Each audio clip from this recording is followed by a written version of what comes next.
बनारस की यात्रा और इस नाव से एक बात बताते हैं आपको। जीवन में मनुष्य हो या कोई वस्तु, वो इसी नाव की तरह अगर कामगर नहीं है तो वो बेकार समझ के फेंक दी जाती है। जबकि कामगर नावें पानी में चल रही हैं, जो काम कर रही हैं और उनकी वैल्यू है, उसे देख रेख करने वाले हैं। खैर, बनारस घूमने आए हैं आप, तो इन सब जगहों को बिल्कुल मिस करिए। एक काशी विश्वनाथ के घाट को मिस करिए और वहाँ पर पहुँचिए। किनारे बने सीढ़ियों पर बैठकर अपने फुर्सत के पल से ओवर थिंकिंग छोड़कर, सारी चिंता छोड़कर मस्त आनंद लीजिए।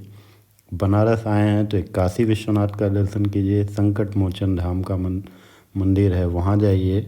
काल भैरव जी जो काशी के कोतवाल कहे जाते हैं, वहाँ जाइए। और बीएचयू में स्थित एक मंदिर है और कैंपस देखना बिल्कुल मत भूलिए। घाटों में वैसे बनारस में 84 घाट हैं, परंतु कुछ महत्वपूर्ण घाट हैं जैसे नमो, अस्सी घाट और तमाम ऐसे घाट हैं जिन पर लोगों की ज़्यादा नज़र रहती है। फ़िलहाल मैं ऐसे घाटों को प्रेफरेंस देता हूँ जहाँ पर भीड़ कम हो, बिल्कुल शोर शराबा ना हो, एकदम शांति से बैठने का और मस्त ओवर थिंकिंग को छोड़ के बिल्कुल चिंता रहित जीवन, उस मोमेंट को जीने का।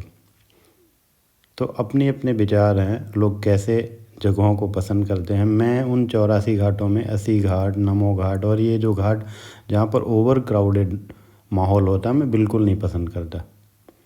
तो मैं जनरली प्रेफर करता हूँ ऐसी जगह पे बैठना जहाँ पर लोग बिल्कुल भी ना हो, जहाँ बैठकर आप उस मोमेंट को जी सको। तो खैर, बनारस में आप बहुत कुछ देख सकते हैं, खाने पीने की चीज़ों से लेकर शाम की गंगा आरती, सुबह का घाटों का जो चहल पहल। और इस सर्दी में अगर आप देखें तो ज़्यादा ही भीड़ है मंदिर के आसपास, घाटों पर और शाम की आरती में। यानी कि पूरे बनारस में इवन रेस्टोरेंट, होटल्स और हर जगह आप देखेंगे तो सारी ही जगहों पे भीड़ ज़्यादा है। तो ये मैं घाटों पर टहल रहा था, तो काशी विश्वनाथ का जो नया कॉरिडोर बना है, उसका जो नया गेट बनाया गया, उसके पास का ये वीडियो मैंने रिकॉर्ड किया है। बहुत ही शानदार लग रहा था। अगर आप आए हैं तो रात में 6 बजे के बाद इन जगहों पर घूमें, आपको बहुत ही मनमोहक और शानदार लगेगा। जैसे जैसे आप घाट से ऊपर की तरफ जाते हैं, इन लाइटिंग का जो जलना बुझना और अजीब तरीके से जो फोकस है इनका वॉल्स पे और अलग अलग तरीके से, वो बहुत ही शानदार लगता है। गंगा नदी के किनारे, घाटों के किनारे ये बनी बिल्डिंग बहुत ही शानदार लगती हैं। और अगर आप और ज़्यादा कुछ देखना चाहते हैं, यहाँ पर आए हैं, तो आप काशी चाट भंडार का कुल्हड़ वाला टमाटर चाट ट्राई कर सकते हैं। यहाँ की जो साउथ इंडियन डिशेस हैं वो भी काफ़ी अच्छे हैं। इडली, डोसे, ये सब स्ट्रीट फूड्स बहुत अच्छे हैं यहाँ पे। और जनरली मैं क्या कहता हूँ कि अगर आप बनारस आते हो तो यहाँ के जो मॉडर्न कैफ़ेज और होटल्स हैं, उनको छोड़कर यहाँ के स्ट्रीट फूड्स और जो लोकल व्यंजन से, लोकल गलियों और छोटी छोटी दुकानों में जो खाद्य पदार्थ मिलते हैं, खाने की चीज़ें मिलती हैं, साफ़ सुथरा देखकर उनका एंजॉय लेना सीखिए। ना कि ऐसे होटल्स में जाइए जो चेन रेस्टोरेंट्स या चेन होटल्स है, वो तो आपके हर शहर में मिल जाएंगी। आप जहाँ से आए हैं वो वहाँ भी मिल जाएगा। तो आप अगर बनारस आए हैं तो इन चीज़ों को जी कर जाएं। इन गलियों और कूचों में कोनों पर बसी हुई जो दुकानें हैं, छोटी छोटी दुकानें, उनके स्वाद का मज़ा लेकर जाइए। फिर उसके बाद ये जो नौकायान है घाटों पर, उसका भी मज़ा लीजिए। नौका से ही आरती देखना सबसे बेस्ट लगता है हमें। भीड़ जो घाटों पर बैठी रहती है, उसके बीच में एक तो कौतूहल, शोरगुल और आप अपने आप को खोया हुआ महसूस करते हैं। तो ये बेहतर है कि आप नाव से तैराकी भी कर लीजिए।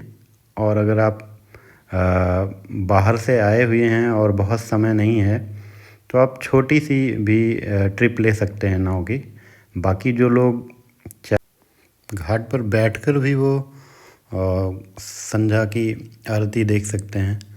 सायं आरती वैसे 6:20 पर शुरू होती है, जो करीब आधे घंटे चलती है। तो आप अगर मंदिर के आसपास हैं तो आपके लिए दशाश्वमेध घाट बेहतर होगा, और लंका के आसपास हैं तो अस्सी घाट जाना बेहतर होगा। और लास्ट में अगर आप दूर थोड़ा जाना चाहें तो नमो घाट भी आपके लिए बेहतर हो सकता है। तो काशी विश्वनाथ आए हैं तो घाटों में सारे घाट घूमने के बाद आप दिन में शाम के समय मणिकर्णिका घाट भी देखें। वैसे इस समय ये जो किनारे रोड के ये देख रहे हैं, लंबी भीड़ होने की वजह से ये व्यवस्था की जा रही है। तो ये सब घूमने के बाद मैं भी काशी चाट भंडार पहुंचा। वहाँ पर देखा बहुत ही क्राउड था, लोग लाइन लगाए हुए थे और लाइन में भी इतनी लाइन लगी थी कि आपका नंबर काफ़ी देर बाद आए। खैर मैंने ये भीड़ की वजह से छोड़ दिया।